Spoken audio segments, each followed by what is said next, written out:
Hello, welcome to Easy English. Today, I want to find out who the people of Brighton think are the best British band.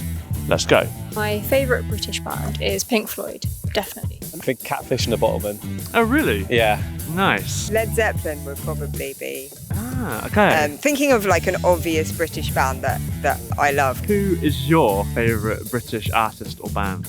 So as a 50-year-old, I'm into dad rock probably. So a band called Thunder, that are an underrated rock band. They did all right in the 90s, were probably just about to break big, and then grunge came along and basically ruined their chances because all of a sudden everyone wanted bands like Nirvana rather than classic rock. Yeah, are you looking for like an academic examination of past and present across genres, or do you just want who's my favourite artist? Yeah, essentially, I don't need to hear like the Beatles or the Rolling Stones. That's what you mean. Everyone said that, have they?